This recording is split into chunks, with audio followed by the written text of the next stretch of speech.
Hello everyone, hope you all are good and fine. So yesterday we were discussed about pollution and today we will discuss about its type, which is noise pollution.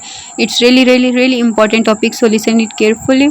So let's start with its definition, which is unwanted. Unwanted means napasandida, unpleasant, which means that nahushgawar, and irregular. Irregular means that bekaida. Unwanted, unpleasant and irregular sound created by vibrating matter. Vibrating matter means कोई भी हिलने वाला आला. Vibration आपको पता है, आप अपना सेल फोन वाइब्रेशन पे रख लेते हैं. जब भी कोई बेल आती है तो वो माइनर सा वाइब्रेट होता है, हिलता है ना, बिल्कुल माइनर सा, एक जगह से दूसरी जगह नहीं जाता, बट लिटिल बिट जो है वो वाइब्रेट होता है. तो किसी भी किस्म का ऐसा मतलब माइनर सा हिलने वाला जो आला है वो साउंड क्रिएट करे, एक आवाज़ क्रिएट करे, ठीक है. वो आला एक आवाज़ क्रिएट करे, एक आवाज़ पैदा करे. किस किस्म की आवाज़? नाखुशगवार, नापसंदीदा और बेकायदा सी आवाज़ पैदा करे, उसको हम क्या कहेंगे? Noise pollution. अगेन, एक कोई भी हिलने वाला आला जो कि एक आवाज़ पैदा करे. किस किस्म की आवाज़ पैदा करे? नापसंदीदा सी आवाज़, नाखुशगवार सी आवाज़ और बेकायदा सी आवाज़ को पैदा करे, तो उसको हम कहेंगे नॉइस पोल्यूशन. अब ये नापसंदीदा, नाखुशगवार और बेकायदा आवाज़ होती क्या है? अब फॉर एग्ज़ाम्पल आप सॉन्ग सुनते हैं या कुछ भी अपना टीवी सीरियल्स देखते हैं, आपको वो आवाज़ पसंद है, ठीक है. वो आवाज़ आपको पसंद है तो वो आपके लिए नाखुशगवार तो बिल्कुल भी नहीं, बल्कि वो प्लेजेंट वॉइस है आपके लिए, ठीक है. आपको वो पसंद होगी, ठीक है, और ना ही वो जो है नापसंदीदा भी नहीं, आपको तो पसंद होगी वो आवाज़. इंस्टेड ऑफ दिस साउंड आप लोग एग्ज़ाम्पल ले लें. फॉर एग्ज़ाम्पल, हाँ, आपके घर का जो दरवाज़ा है वो बार बार अगर हवा की वजह से, किसी वजह से, या कोई बच्चा जो है वो बार बार मार रहा है उसको, ये आवाज़ आपको पसंद नहीं होगी. ऑब्वियस है. ये इस टाइप की आवाज़ को हम क्या कहते हैं? अनवांटेड, अनप्लेजेंट और इरेगुलर साउंड, ठीक है. इसकी आवाज़ हो गई, या गली से कोई शोर आ रहा है, या इस टाइप की आवाज़ें जो होती हैं ना, वो हमारे लिए नापसंदीदा, नाखुशगवार होती हैं. इस तरह की आवाज़ों को ही तो हम नॉइस पोल्यूशन कहते हैं. अब समझ आ गई होगी, ठीक है. डेफिनेशन बहुत मतलब इजी है. अगर आप लोगों को ये क्लियर नहीं हुई तो मुझे कमेंट सेक्शन में बताइएगा, मैं अगेन आप लोगों को क्लियर कर दूँगी. फाइन, नेक्स्ट चलते हैं साउंड सिग्नल्स पे. साउंड सिग्नल क्या होते हैं? सबसे पहले तुम आप लोग मुझे ये कमेंट सेक्शन में बताएं ना कि जो आवाज़ होती है, अगर मैंने आपको बुलाया है तो आपको डायरेक्ट क्या मेरी आवाज़ ही आएगी? मतलब बीच में क्या प्रोसेस होता है? लाइक हम किसी गर्म चीज़ को हाथ लगाते हैं तो एकदम हमें नहीं पता चलता कि वो गर्म है, जब तक मैसेज हमारे ब्रेन तक ना जाए और ब्रेन अगेन हमें मैसेज ये ना कन्वे करे कि ये चीज़ गर्म और अपना हाथ उठा लो, ठीक है. यानी ये विद इन अ सिंगल से भी कम टाइम लगता है कि ब्रेन तक मैसेज जाता है और ब्रेन हमें रिस्पॉन्ड करने के लिए ऑर्डर देता है और हम रिस्पॉन्ड करते हैं उस गर्म चीज़ के अगेंस्ट, ठीक है. तो सेम एज़ जो आवाज़ है, अगर कोई हमें बुला रहा है या आप टीवी सुन रहे हैं, तो ये आवाज़ आपके कानों तक कैसे पहुंचती है? साउंड सिग्नल्स के थ्रू, ठीक है. अब वो साउंड सिग्नल्स क्या होते हैं, वही देखना है हमने. Vibrations travel through waves. जो वाइब्रेशंस होती हैं वो ट्रैवल किसके थ्रू करती हैं? वेव्स के थ्रू. वेव्स का तो आप लोगों को पता है ना, पानी की वेव्स, लाइक इस टाइप की, ठीक है. मैं आपको डायग्राम दिखा दूँगी, ठीक है. Their vibration strike with air drums and called sound signals. अच्छा जी, अब एयर ड्रम यहाँ पे न्यू वर्ड है, आप लोगों को मे भी पता हो. अच्छा, एयर ड्रम क्या होता है? एक थिन सी लेयर होती है हमारे कान में, ठीक है. एक थिन सी लेयर होती है जो हमारे मिडल ईयर को और आउटर ईयर को सेपरेट करती है, ठीक है. दरमियान वाले कान को और बाहर, मतलब ये पार्ट्स होते हैं ना ईयर का, अगर आप लोगों ने स्ट्रक्चर देखा हो तो बाहर वाले कान के हिस्से को और मिडल वाले हिस्से को सेपरेट करती है एक थिन सी लेयर, जिसको हम एयर ड्रम कहते हैं, ठीक है. तो वाइब्रेशंस जो होती हैं वो वेव्स की फॉर्म में ट्रैवल करती हैं, और यही वाइब्रेशन ट्रैवल करती करती जैसे ही हमारे कान उस लेयर पे, जो हमारी ईयर ड्रम है यानी थिन सी लेयर है हमारे कान में, उस पर जब लगती है तो फिर क्या प्रोड्यूस होते हैं? साउंड सिग्नल्स प्रोड्यूस होते हैं, फिर हमें आवाज़ आती है, ठीक है. यानी कि ये प्रोसेस ऐसा है कि जब आपको कोई बुलाता है तो वो जो उसके सिग्नल्स हैं, वो जो बुला रहे हैं, वो सिग्नल्स हवा में ट्रैवल करते हैं, किसकी फॉर्म में? एक वेव की फॉर्म में. और वो जब सिग्नल्स आके जब हमारे ईयर ड्रम पे लगेंगे, कान में उस थिन लेयर पे लगेंगे, तो वो फिर क्या प्रोड्यूस करेगी? साउंड प्रोड्यूस करेगी, जो हमें सुनाई देगी. आप समझ आइए आपको. सो यही इसमें डिफ़ाइन किया गया कि vibration travel through waves. Vibration जो हैं वो ट्रैवल करती हैं वेव्स की फॉर्म में, ठीक है. और देयर वाइब्रेशंस, और ये जो वाइब्रेशंस होती हैं स्ट्राइक करती हैं कहाँ, किसके साथ? ईयर ड्रम्स के साथ. और क्या जो है बनाती हैं? साउंड सिग्नल्स बनाती हैं, ठीक है. ये देखें, ये डायग्राम है। सबसे पहले ऊपर एयर मॉलिक्यूल्स हैं, ठीक है। ये हवा में मॉलिक्यूल्स मौजूद होते हैं। जब हमें कोई बुलाता है तो ये मॉलिक्यूल्स क्या होते हैं, वाइब्रेट होते हैं, ठीक है। ये वाइब्रेट होते हैं किसकी फॉर्म में, ये नीचे वेव है, ठीक है। ये इस वेव की फॉर्म में वाइब्रेट होते हैं और यही वाइब्रेट होते होते आगे कहाँ लगते हैं, हमारे एयर ड्रम में, हमारे कान की थिन लेयर में, ठीक है। और फिर हमें आवाज़ आती है। ये साउंड सिग्नल्स क्रिएट करते हैं ना, फिर हमें आवाज़ आती है। आई समझ? चलिए एक एग्जाम्पल से देखते हैं हम। थिंक, सोचिए, when you clap your hands, जब अपने हाथों से आप क्लैपिंग करते हैं या दोनों हाथों से क्लैप करते हैं, ठीक है। और when you slam the car door shut, या तो जब आप अपनी गाड़ी का दरवाज़ा बंद करते हैं, ठीक है, या खोलते हैं या बंद करते हैं, या अपने घर का दरवाज़ा ही बंद करते हैं, बात सिर्फ साउंड की है, ठीक है। That action produce sound waves, ये एक्शन क्या करता है, waves produce, sound waves produce करता है, ठीक है। ये एक्शन साउंड वेव्स प्रोड्यूस, एक साउंड प्रोड्यूस करेगा जो वेव्स की फॉर्म में आके आपके कानों में लगती है, ठीक है। विच ट्रैवल टू योर ईयर्स, जो ट्रैवल करेगी आपके कानों में, ठीक है। यहाँ से आपको आवाज़ आएगी, आपको आवाज़ आ जाएगी। अब अगली लाइन जो है वो कुछ और है, पहले आप ये सुनिए। जैसे ही वो जो वेव्स हैं, साउंड जो है वो वेव्स की फॉर्म में आपकी एयर ड्रम के साथ आके लगेगी तो आपको आवाज़ आएगी, ठीक है। विद इन अ सेकेंड ये प्रोसेस होगा और इसी सेकेंड में नेक्स्ट प्रोसेस क्या होगा, जैसे ही वो आवाज़ आपके एयर ड्रम पे लगेगी उसके बाद मैसेज कहाँ जाएगा, आपके ब्रेन की तरफ, ठीक है। आपके ब्रेन के पास मैसेज गया और तब आपका ब्रेन आपको इन रिटर्न मैसेज देगा that I recognise that sound, कि मुझे साउंड आवाज़ का पता है, ठीक है। फिर आपको पता चलेगा कि वो दरवाज़ा बंद हुआ है, गाड़ी का दरवाज़ा बंद हुआ है, घर का दरवाज़ा बंद हुआ है, या तो क्लैपिंग हुई है, जो भी आवाज़ होगी। फॉर एग्ज़ाम्पल अभी एक घरेलू मिसाल ले लेते हैं कि अगर आपके घर का दरवाज़ा बंद होता है, ठीक है। अब आपको कैसे पता, किसी ने नॉक किया है गेट, तो वो क्या होगा, वो एक साउंड प्रोड्यूस है। वो साउंड जो है वेव्स की फॉर्म में ट्रैवल करती हुई आपके एयर ड्रम पे लगेगी। एयर ड्रम क्या करेगा, वहाँ से क्या मैसेज आएगा ब्रेन की तरफ, ब्रेन बताएगा हाँ भाई ये दरवाज़ा नॉक हुआ है, भाई मुझे पता है। फिर आपको उस एक सेकंड में आपको पता चल जाएगा हाँ भाई ये दरवाज़ा नॉक हुआ है, मुझे इस साउंड का पता है, ठीक है। ये इतनी सी बात थी जो मैंने आपको कुछ ज़्यादा एक्सप्लेन कर दी है। अच्छा चलिए आगे पढ़ते हैं। Noise pollution is a kind of air interruption which is around us, ठीक है। नॉइज़ पोल्यूशन क्या होती है, हवा की एक इंटरप्शन होती है, एयर इंटरप्शन होती है जो कि हमारे आसपास है, ठीक है। ऑब्वियस है, जैसे कि मैं आपको एग्जांपल लेती हूँ, लैंड पोल्यूशन की ले लेते हैं, वो तो ज़मीन पे होगी ना। वाटर पोल्यूशन की ले लेंगे तो वो पानी की होगी। जो नॉइज़ पोल्यूशन है, हवा मतलब हमेशा आवाज़ जो है वो हवा में ही ट्रैवल करेगी in the form of waves, ठीक है। वेव्स हवा में ही ट्रैवल करेंगी तो ही हमें कुछ सुनाई देगा। तो ये पोल्यूशन किस टाइप की पोल्यूशन है, एयर इंटरप्शन क्रिएट करती है, ठीक है, जो ऑल द टाइम हमारे आसपास मौजूद होती है, ठीक है। एयर मॉलिक्यूल्स क्या करते हैं, एनर्जी प्रोवाइड करते हैं। So unit of noise is decibel. Unit क्या है नॉइज़ का, डेसिबल है, जिसको हम DB से वो रिप्रेजेंट करते हैं और इसको ग्राहम बेल भी कहा जाता है, ठीक है। आपको MCQs पॉइंट ऑफ व्यू से आएगा that what is the unit of noise. अब आप डेसिबल भी कर सकते हैं, ग्राहम बेल भी कर सकते हैं, इट्स अप टू यू। और समटाइम्स आपको सिंबल से भी आ सकता है। So remember that its symbol is DB। Fine, next चलते हैं sources of noise. Modern machines that we have invented during technological advancement. First जो है सोर्स ऑफ नॉइस वो क्या है, मॉडर्न मशीन्स। अब जाहिर है आपको पता है कि हमारी टेक्नोलॉजी कितनी एडवांस है, ठीक है। अब हर चीज़ की तो मशीन आ चुकी है। तो जैसे हमारा माहौल एडवांस चल रहा है, सेम एज़ हमारी मशीनरी भी उसी तरह एडवांस चल रही है। फॉर एग्जांपल पहले बहुत से काम जो हाथों से किए जाते थे अब मशीनों से किए जाते हैं। फॉर एग्जांपल कपड़े धोने हैं तो मशीन से, प्रेस करने हैं तो मशीन से, ठीक है। हर चीज़ की मशीनरी है, ठीक है। अब ये भी नॉइज़ क्रिएट करती है। अब कपड़े धोने के लिए जो मशीन होती है वो तो नॉइज़ क्रिएट नहीं करती, प्रेस करने वाली नॉइज़ क्रिएट नहीं करती। बट आप जूसेस बनाते हैं, शेक्स बनाते हैं जिस मशीन में, तो वो आवाज़ क्रिएट करती है और मेरा नहीं ख्याल कि वो आवाज़ किसी को भी पसंद होगी, ठीक है। सर दर्द है ना सीधा सीधा। तो ये इस ऐसी आवाज़ जो है वो क्या होगी, अनवांटेड, अनप्लेजेंट एंड इरेगुलर, ठीक है। तो बहुत सी मॉडर्न मशीन्स निकल चुकी हैं, जैसे जूस बनाने वाली हो गई या और भी बहुत सी मशीनरी है। अब तो हर चीज़ की मशीन है, ठीक। कपड़े स्टिच करने के लिए जो मशीन होती है हर बंदा उससे तंग है, ठीक है। तो इस टाइप की जो साउंड्स क्रिएट करती हैं ऐसी मशीन्स, तो ये किस में आ जाती हैं, नॉइज़ पोल्यूशन में, ठीक है। ये नॉइज़ क्रिएट करती हैं। Second one is industries. Industries से भी बहुत सी जो आवाज़ें हैं वो साउंड पोल्यूशन कॉज करती हैं, ठीक है। वहाँ जो मशीनरी चल रही है इन सब चीज़ों से, ठीक है। ऑटोमोबाइल व्हीकल्स, ये सब व्हीकल्स तो हर बंदा मतलब हर बंदे को पता है कि आप सड़क पर चले जाएं तो ज़रा सा रश लगता है तो हॉर्न पे हॉर्न बजना शुरू हो जाते हैं, और ये आपके डायरेक्ट जो है ब्रेन पे इफ़ेक्ट करती है।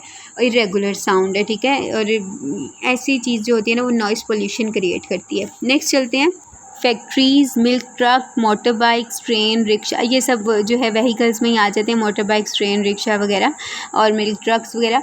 पॉप म्यूज़िक, हाँ पॉप म्यूज़िक किसी किसी को पसंद होता है, हर एक को नहीं पसंद होता, जिनको नहीं पसंद उनके लिए वो नॉइज़ है, ठीक है। वैसे भी वो एक पोल्यूशन ही कॉज करता है एनवायरनमेंट में, इतना ऊंची जो वॉइस है, ठीक है। अच्छा, टीवी एक्सेट्रा, फाइन, ये सब जो चीज़ें हैं ना ये सोर्सेज हैं किसकी, नॉइज़ की, नॉइज़ पोल्यूशन की। नेक्स्ट चलते हैं, टाइप ऑफ नॉइज़, नॉइज़ होती किस किस टाइप की है।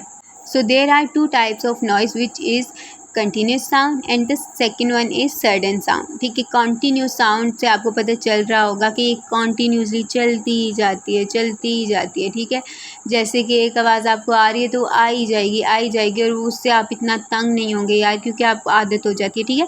और जो सेकेंड वन है दैट इज़ सडन साउंड, अचानक आने वाली आवाज़, अचानक से ज़ोर ज़ोर से किसी ने दरवाज़ा बजाना शुरू कर दिया, हाय अल्लाह, सर दर्द होना स्टार्ट हो जाता है। अब एक मैं एग्जांपल देती हूँ कि टीवी चल रहा है और वो एक आवाज़ आ रही है, नॉर्मल साउंड 50 पे है, ठीक है, तो वो आपको आ रही है तो आप नॉर्मल है भाई, आपको वो इतना इफेक्ट नहीं करी। एकदम कोई 100 पे वॉल्यूम ले जाए तो सर नहीं दर्द होगा, वो किस में आ जाएगी, सडन साउंड में, ठीक है। चलिए मैंने पहले एक्सप्लेन कर दिया, लेकिन चलें फर्दर देख लें कंटिन्यूस साउंड में है क्या। It remains constant and stable over a period of time. अच्छा, मैंने जैसे कि बताया कि कॉन्स्टेंट रहती है, सेम रहती है और स्टेबल रहती है एक टाइम पीरियड के लिए, ठीक है। जैसे कि अगर टीवी की एग्जांपल ले लेते हैं या एक सॉन्ग की एग्जांपल ले लेते हैं, अगर आपने डेस्क पे लगाए हुए हैं तो अगर वो नॉर्मल रेंज पर लगाया हुआ है काफ़ी देर, तो वो सब नॉर्मली सुन रहे हैं, इंजॉय कर रहे हैं उसको, ठीक है। इस तरह की साउंड क्या होती है, कॉन्टीन्यूस साउंड, जो कॉन्टीन्यूसली आपको आ रही होती है। A noise continuous sound will not disturb the person but it may cause anxiety। अच्छा, जो कॉन्टीन्यूस साउंड है ना वो आपको डिस्टर्ब नहीं करता, ठीक है, आपके एनजाइटी कॉज कर सकता है बट वो आपको उस तरह ब्रेन पे डायरेक्ट इफेक्ट नहीं करता और बैडली इफेक्ट नहीं करता स्पेशली, ठीक है।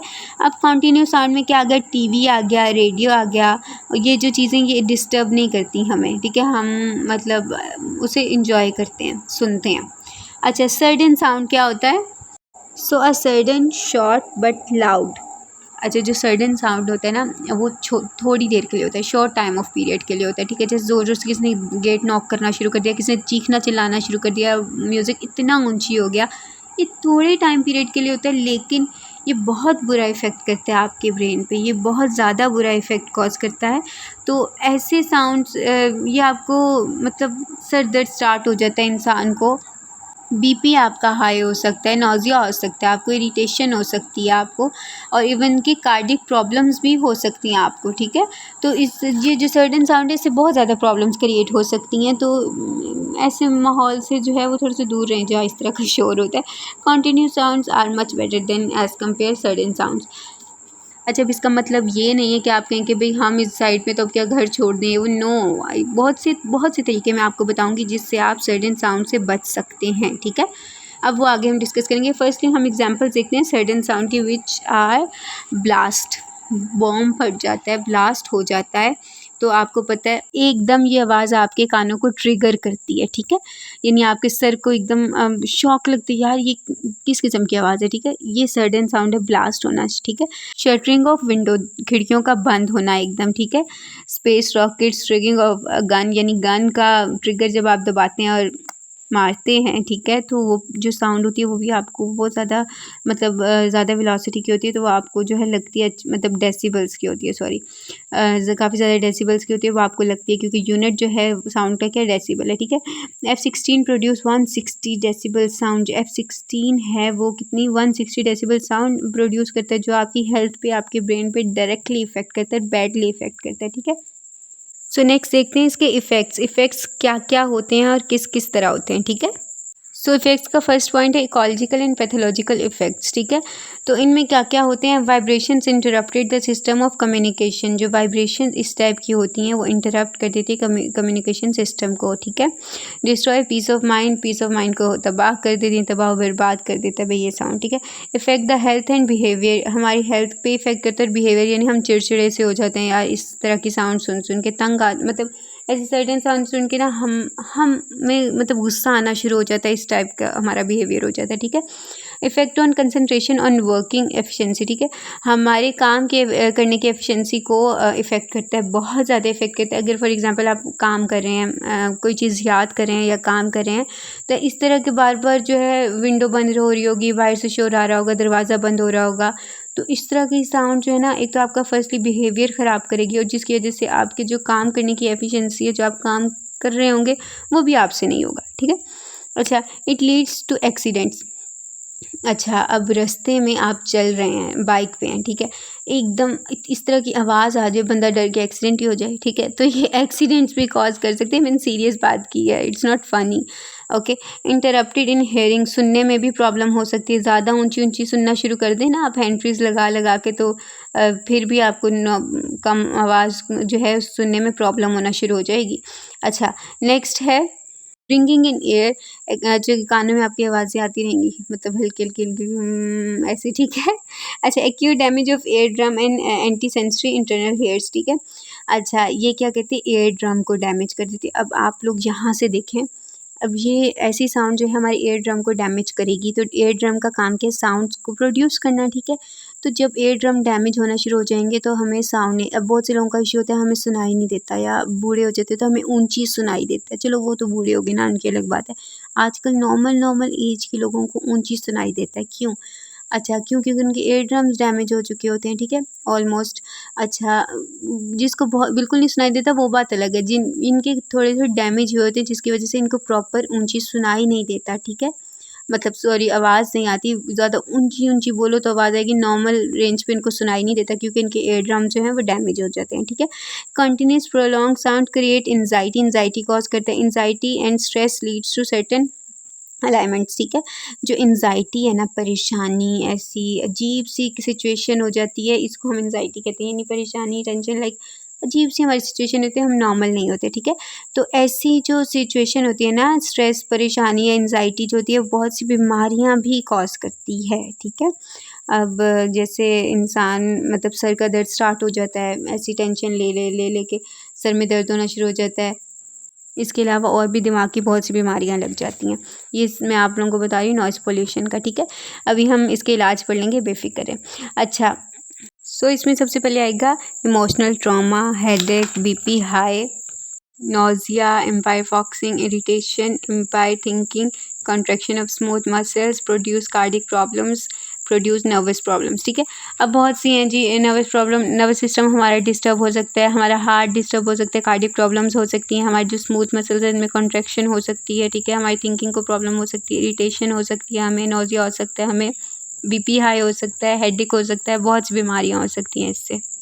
ये कोई नॉर्मल चीज़ नहीं है, आप साउंड पोल्यूशन को ले लें जी कि नॉर्मल है, नहीं, ये आपको इंटरनली बहुत ज़्यादा डिस्टर्ब करता है, ठीक है। नेक्स्ट हम देखेंगे इसको कंट्रोल कैसे करें, और इसको कंट्रोल करना बहुत बहुत ज़्यादा ज़रूरी है।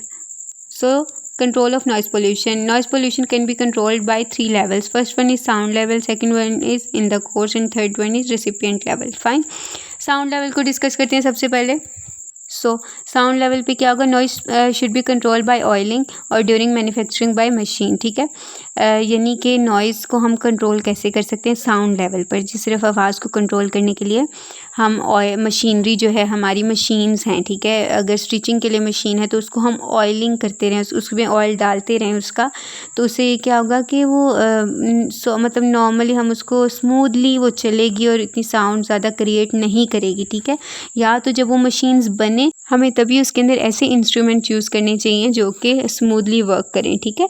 और instrument should be arrange in such a way that fraction should be as less as possible. अच्छा, इंस्ट्रूमेंट्स को ऐसे उनको अरेंज करना चाहिए मशीनरी के अंदर कि फ्रिक्शन सबसे कम से कम, जितना हो सकता है ना, फ्रिक्शन कम कॉज हो, और जिसकी वजह से नॉइस कम जो है वो प्रोड्यूस हो, ठीक है। तो ये फ्रिक्शन की ही वजह से होती है, जितनी दो चीज़ें आपस में लगेंगी उतनी ज़्यादा जो है फ्रिक्शन होगी, और उसी फ्रिक्शन की वजह से साउंड क्रिएट होगी, जिसको हम नॉइज़ पोल्यूशन कहेंगे, ठीक है। या साउंड लेवल में सिर्फ ये दो चीज़ें हैं कि या तो हमें अपनी जो मशीनरी है उन पे ऑयलिंग, उनमें तेल वगैरह डालना चाहिए ताकि वो बहुत स्मूथली वर्क करे, या तो सेकंड हमारे पास यही है कि हम जब वो मैन्युफैक्चर हो रही हो, जब वो मशीन बन रही हो, तो उनके जो इंस्ट्रूमेंट्स हैं उनको इस तरह अरेंज करें कि फ्रिक्शन कम हो और साउंड कम प्रोड्यूस हो, ठीक है। नेक्स्ट चलते हैं इन द कोर्स पे। इन द कोर्स में क्या है, eight Holmes hospital and other places curtain should be used. पर्दे जो है ना, पर्दे लाजमी घरों में, हॉस्पिटल्स में, जितनी भी आपके घर में विंडोज़ हैं उन पे पर्दे लगाएं, ठीक है। उससे क्या होगी, साउंड इतनी ज़्यादा आपके घर में नहीं आएगी बाहर वाली, ठीक है। तो ये होने चाहिए। और लेकिन ओपन एरिया में क्या करना चाहिए, हमें प्लांट्स लगाने चाहिए, प्लांटेशन करनी चाहिए। ये क्या होता है कि आपकी साउंड या आपका माहौल अच्छा बनाती है, ठीक है। तो इन द कोर्स में हम लोग किस चीज़ों से सर्टेन साउंड को अवॉइड कर सकते हैं। फर्स्ट वन इज़ कि हम पर्दे वगैरह लगाएं अपने घरों में, ठीक है। और दूसरे के प्लांटेशन करें, ठीक है। थर्ड वन है रेसिपिएंट लेवल। रेसिपिएंट लेवल पे हम कैसे रोक सकते हैं। सो air plug should be used. हमें एयर प्लग्स वगैरह यूज़ करने चाहिए जिससे हमें जो है आवाज़ वगैरह इतनी ना आए, ठीक है। अब नेक्स्ट इसकी मेन डायग्राम पे चलते हैं। अब ये आप लोग डायग्राम देखें, ये ह्यूमन बीइंग है भाई, जैसी भी डायग्राम है इसको देख लें। अच्छा, ये ह्यूमन बीइंग है, ये इसका दिमाग है, ठीक है। ब्रेन डिसऑर्डर्स होते हैं, कैसे होते हैं, ठीक है। अच्छा, बैडली इफेक्ट होता है ह्यूमन हेल्थ पे, कैसे होता है। फर्स्ट वन, ये जो मैंने माइक बनाया हुआ है, बाहर से जो इतनी ज़्यादा आवाज़ें आ रही होती हैं, ठीक है, इनसे होते हैं। एरोप्लेन अगर आपके थोड़ा सा पास से गुजर जाना लग पता जाता है उसकी आवाज़ का, ठीक है। तो उससे, ठीक है, रेडियो से, टेलीविज़न से, इन जो दूसरे चीख रहे होते हैं हम लोग उनसे, व्हीकल में सब आ जाते हैं, गाड़ियाँ, बसेस, मोटर बाइक्स, साइकिल, मतलब ईच एंड एवरीथिंग, ठीक है। और फैक्ट्रीज से, उनकी जो मशीन्स हैं उन सब से, ये सब जो साउंड्स हैं ना, ये सारी सर्टन साउंड्स है, ये सारी जो है बैड इफ़ेक्ट करती हैं किस पे, ह्यूमन हेल्थ पे, और डायरेक्टली उनके ब्रेन डिसऑर्डर्स कॉज करती हैं। तो ये सिंपली मैं ये डायग्राम में लाजमी बना लेना। ये छोटी सी डायग्राम रिप्रेजेंट करिए नॉइज़ पोल्यूशन को, ठीक है। चलिए, आज का टॉपिक हमारा यहीं पे एंड होता है। बहुत ही इजी टॉपिक था, बहुत ही ज़्यादा इजी था, मज़े का टॉपिक था, एंजॉय किया मैंने पढ़ाते हुए, मे भी आप लोगों ने पढ़ते हुए एंजॉय किया हो। अच्छा, और लेकिन ये इंपॉर्टेंट टॉपिक है, ठीक है। मास्टर्स लेवल के लिए इंपॉर्टेंट टॉपिक है। पोल्यूशन में से एक टॉपिक लाजमी आता है, ठीक है, एमएससी में। अच्छा, बाकी जो चीज़ आप लोगों को नहीं समझ आई, आप लोग मुझसे पूछ सकते हैं कमेंट सेक्शन में, मैं अगेन आपको बता दूँगी। और दूसरी बात कि अगर कोई टॉपिक आपने समझना हो तो वो भी मुझे बता दीजिएगा, मैं नेक्स्ट फिर लेक्चर उसी पे बना लूँगी, ठीक हो गया। थैंक यू सो मच, जज़ाकल्लाह। एंड लास्ट थिंग कि नॉइज़ पोल्यूशन मैंने आपको बताया है, तो जो 2 मोर इम्पोर्टेंट लास्ट टॉपिक में मैंने आपको बताए थे टॉपिक्स, वो भी इसी तरह के हैं। तो यहाँ से ही आगे पीछे करके आपने हेडिंग्स ऐसे ही रखनी है, लिखना है, ठीक है। नेक्स्ट हम थर्मल पोल्यूशन डिस्कस करेंगे इंशाल्लाह, क्योंकि वो है थोड़ा चेंज टॉपिक, यानी वो आप खुद से भी नहीं लिख सकते। Noise pollution, air pollution, water pollution, land pollution, ये सब आप खुद से कर सकते हैं। मैंने एक बता दी है, फर्दर आप लोग बाकी कर लेंगे, ठीक है। जिस लेवल पर भी आप हों, आप लोग कर लेंगे। अगर फिर भी प्रॉब्लम हुई तो पूछ लीजिएगा। बाकी थर्मल पोल्यूशन मैं आपको बताऊँ, क्योंकि वो आप लोगों ने पहले नहीं पढ़ा होगा। तो बाकी चैनल को लाइक, सब्सक्राइब और शेयर कीजिएगा बाकी सबके साथ भी। थैंक यू सो मच, दुआ में याद रखिएगा। जज़ाकल्लाह खैर।